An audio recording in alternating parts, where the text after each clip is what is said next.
हाय बेटा, आज हम फिर अपने सेशन में उपस्थित हैं क्लास 12 हिंदी को लेके। ठीक है, तो उसमें बेटा अध्याय 10 है।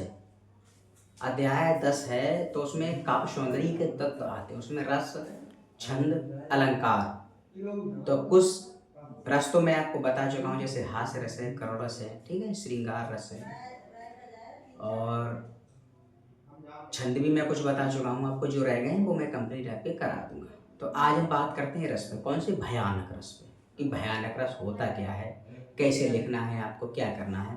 तो इसमें बेटा रस, छंद, अलंकार जो होते हैं आपके 2-2 नंबर में आते हैं, 6 नंबर के होते हैं। तभी तो उसको कहते हैं काव्य सौंदर्य के तत्व। उसमें रस, छंद, अलंकार, 2 नंबर के रस, 2 नंबर के छंद और 2 नंबर के अलंकार आते हैं। एग्जामिनर कैसे पूछ ले, क्या करेगा, वो हम अभी इस पर बताते हैं। और चलिए आज हम भयानक रस की बात कर रहे हैं। मैं बात कर रहा हूँ कक्षा 12 यूपी बोर्ड की। रस कैसे लिखना है आपको और क्या करना है। चलिए ठीक है, चलते हैं।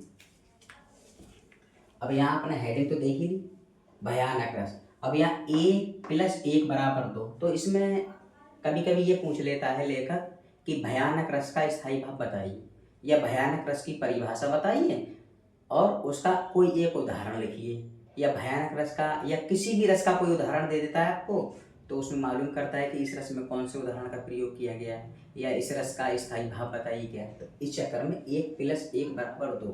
ठीक है, तो आज हम भयानक रस की बात कर रहे हैं।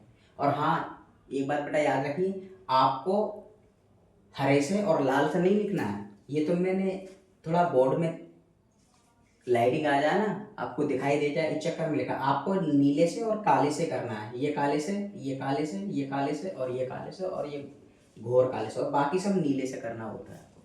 आप मत कर दीजिए कि आप ग्रीन से कर दें या राइट से कर दें, नहीं, बिल्कुल गलत हो जाएगा। ये थोड़ी शाइनिंग दिखाने के लिए आपको, थोड़ा ब्लैक बोर्ड पे ठीक ठाक दिखाई दे आपको, इसलिए मैंने इसे ये कर दिया। लेकिन आपको नीला और काला इस्तेमाल करना है, इसके अलावा कोई इस्तेमाल नहीं करना है। ठीक है, चलिए भयानक रस।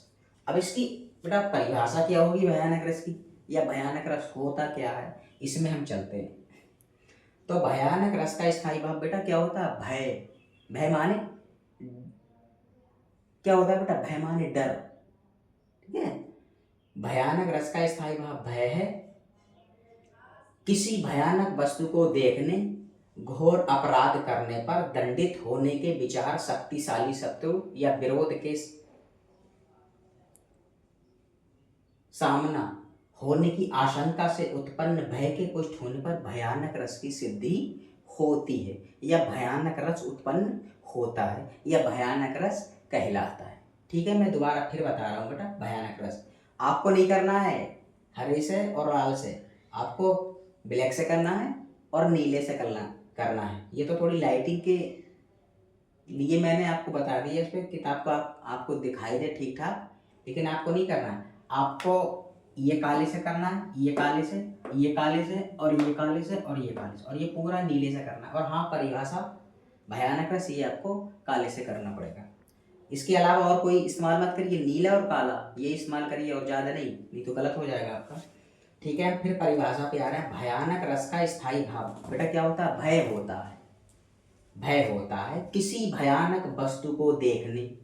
जैसे आपने कोई ऐसी चीज देख ली जो विचित्र लगे, अजीब तरह की दिखाई दे, आपके मन में क्या होता है? एक डर, एक भय उत्पन्न होने लगता है कि हम वहां गए थे, पता नहीं कैसी चीज थी, बड़ा विचित्र सी लग रही थी, और अचानक उसको देखने से हृदय के अंदर भय उत्पन्न हो गया। तो बेटा यह क्या होता है? भयानक रस होता है। और भयानक रस का स्थायी भाव बेटा भय होता है, तभी तो यह लिखा है भय है किसी भयानक वस्तु को देखने या घोर अपराध करने पर। जैसे किसी व्यक्ति ने घोर अपराध कर दिया, अब उसके मन में भय होता है कि हमने ये अपराध तो कर दिया, अब इसका हमें दंड भी दिया जाएगा। तो यहाँ कौन सा होता है बेटा? भयानक रस होता है, जिसका स्थायी भाव भय होता है। दंडित होने के विचार शक्तिशाली शत्रु, या आपका कोई शत्रु है जो बहुत शक्तिशाली, वो अचानक आपके सामने आ जाए, क्या होगा? आपके हृदय के अंदर भय उत्पन्न हो जाएगा। ठीक है, यही है विरोधी का सामना होने की आशंका। तभी तो लिखा है विरोधी का सामना होने की आशंका से उत्पन्न भय के कुष्ठ होने पर भयानक रस होता है। अब मैं अपनी भाषा में इसको बताता हूँ। भयानक रस का स्थायी भाव बेटा भय होता है किसी भयानक वस्तु को देखने। मैंने बताया था कि कोई आप विचित्र चीज देख लें, अजीब तरह की, तो आपके हृदय के अंदर भय होता है, या घोर अपराध करने पर, जैसे आपने घोर अपराध कर दिया, जैसे कोई झगड़ा हो गया किसी तरीके का, आपने किसी व्यक्ति को मारा तोड़ा, उसकी कोई गहराई की चोट आ गई, ठीक है, तो आपके मन में अब ये होगा कि इस व्यक्ति की चोट लग गई है और हमें तो दंडित किया जाएगा। तो यहाँ क्या होता है बेटा, भय उत्पन्न होने लगा आपके अंदर, उसका विचार करेंगे आप। या कोई आपका शत्रु जो आपसे कई गुना ज्यादा शक्तिशाली हो या आपसे कहीं ज्यादा शक्तिशाली हो, वो अचानक आपके सामने आ जाए, आपके हृदय के अंदर क्या होगा, भय होगा। तभी तो ये लिखा है, दंडित होने के विचार शक्तिशाली शत्रु या विरोधी का सामना होने की आशंका से उत्पन्न भय के पुष्ट होने पर भयानक रस की सिद्धि होती है। समझ गए आप इतना? ठीक है, अब हम इसके बेटा उदाहरण की बात करते हैं। कभी कभी कोई उदाहरण दे देता है, उसमें से आपसे मालूम करता है कि इस उदाहरण में किस रस का इस्तेमाल किया गया है। तो आपको वो पढ़ना है और उसका क्या बोला है, उत्तर लिख देना है कि इस उदाहरण में इस रस का इस्तेमाल या इस रस का प्रयोग किया गया है। या तो आपको कोई रस दे देता है कि इस रस का स्थायी भाव बताइए, तो आप जानते हैं कि किसी भी रस का आपसे मालूम करेगा उसका स्थायी भाव आप लिख दीजिए, आपका आंसर हो जाएगा, आपका उत्तर हो जाएगा। ठीक है, अब हम बात करते हैं उदाहरण। इतनी परिभाषा समझ में आ गई? ठीक है, ये बेटा 6 नंबर में आती है, रस छंद अलंकार। 2 नंबर के रस, 2 नंबर के अलंकार और 2 नंबर के छंद। 6 नंबर हो गए, बड़ा इंपॉर्टेंट नंबर है और ये पक्के ठोस नंबर है। अगर आप सही करते हो तो ये नंबर आपके कटने वाले नहीं है। जैसे आप मान लिया मैंने 1 नंबर में कोई उदाहरण दे दिया आपको, अब उसमें लिखवाता है कि इस उदाहरण में किस रस का इस्तेमाल किया गया है, तो आप बराबर रस जिस रस का इस्तेमाल किया गया हो आप वो लिख दो, इसमें नंबर कटेगा, 1 नंबर में क्या कटेगा। और आपने बिल्कुल सही लिखा है, आपने क्या बोले उसका रस मालूम किया है कि इस उदाहरण में किस रस का इस्तेमाल किया गया है, तो आप एटुक में टुक बता दोगे। चलिए, तो आज हम बात करते हैं उदाहरण की। उदाहरण कैसे लिखेंगे इसमें, उदाहरण कैसे, लंका की सेना तो कपि के गर्जन रव से कांप गई। यानी कि लंका में कोई सेना है, ठीक है, लंका में सेना है और कपि माने बेटा बानर होता है जिसको बंदर बोलते हैं। कपि के गर्जन यानी कि बंदर ऐसा गरजा जो वहां की जो सेना है वो कांपने लगी। हनुमान के भीषण दर्शन से, यानी कि हनुमान के भी दर्शन होते हैं, विनाश ही भांप गई। तो क्या है बेटा, यह भयानक रस है, भय उत्पन्न हो रहा है, ठीक है, भय उत्पन्न हो रहा है। तो ऐसा आपको ये लिखना है, डरना नहीं है, कठिन नहीं है। स्थायी भाव याद करिए सारे रसों के, मैं बता रहा हूँ, डेली कोई ना कोई क्लास लेता हूँ मैं और मैं डेली आपको बताता हूँ हिंदी में। आप जितने भी रस हैं, पहले तो मैं आपको बता दूंगा, एक दिन मैं इस पर वीडियो बनाऊंगा, सारे रसों का स्थायी भाव, ठीक है, सारे रसों की परिभाषा, सारे रसों के उदाहरण।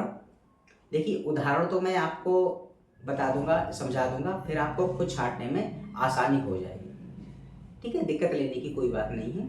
लेकिन एक दिन मैं वीडियो बनाऊंगा, उसमें सारे रस के जितने भी रस हैं आपको सारे 1 2 3 4 5 6 जो भी हैं सारे सीरियल बाय सीरियल लिख के, मतलब क्रमांक अनुसार लिख के उनको, उन रस फिर उनका स्थायी भाव, रस फिर उनका स्थायी भाव, रस फिर उनका स्थायी भाव, फिर सारे आपको उदाहरण में समझाने का कोशिश करूंगा, प्रयास करूंगा और मुझे पूरी उम्मीद है, यह पूरा विश्वास है कि आप उदाहरण समझ जाओगे।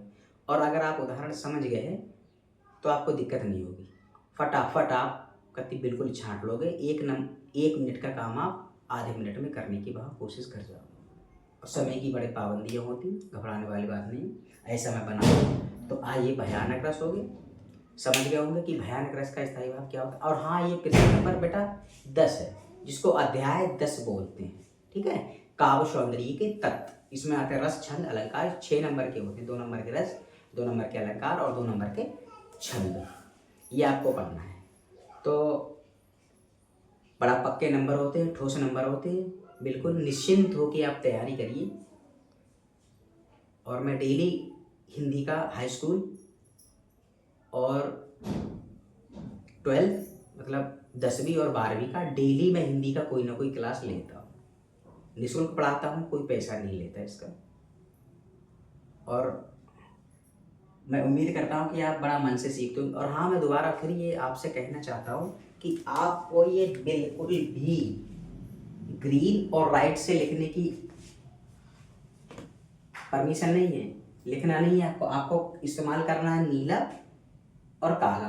काला कहाँ इस्तेमाल करना है, काला यहाँ इस्तेमाल करना है, यहाँ इस्तेमाल करना है, यहाँ इस्तेमाल करना है, यहाँ इस्तेमाल करना है, और यहाँ इस्तेमाल करना है, और जो यहाँ इसकी परिभाषा में इस्तेमाल करना, और यहाँ इसके उदाहरण में इस्तेमाल करना, और बाकी का बाकी सब नीले से करना है आपको। इसलिए मैंने ये लिख दिया है कि ब्लैक बोर्ड पर थोड़ा साफ दिखाई दे, लाइटिंग की वजह से आपकी समझ में आ जाए, आपको किसी तरह की कोई असुविधा इसको देखने में ना हो, इसलिए मैंने लिख दिया। ये नहीं कि मैंने जैसा लिखा वैसा आप लिख लेना, नहीं, लिखोगे आप वैसा, लेकिन ये इस पेन का इस्तेमाल नहीं करोगे।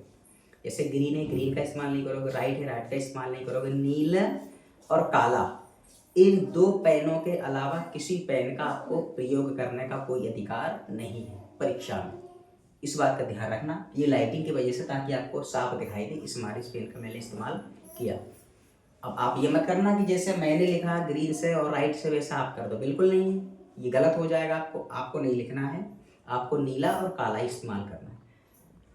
तो मैं आशा करता हूँ कि शायद ये आपको भयानक रस और इसका उदाहरण समझ में आ गया होगा, ठीक है।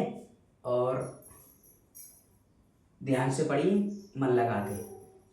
और अगर ये वीडियो हमारी पसंद आई हो आपको, तो ज़्यादा से ज़्यादा इस वीडियो को अपने फ्रेंड, अपने मित्र, अपने रिलेटिव शेयर करिए, और यूट्यूब पे हमें सब्सक्राइब करिए, और इंस्टाग्राम पे हमें फॉलो करिए, और एक लाइक करिए।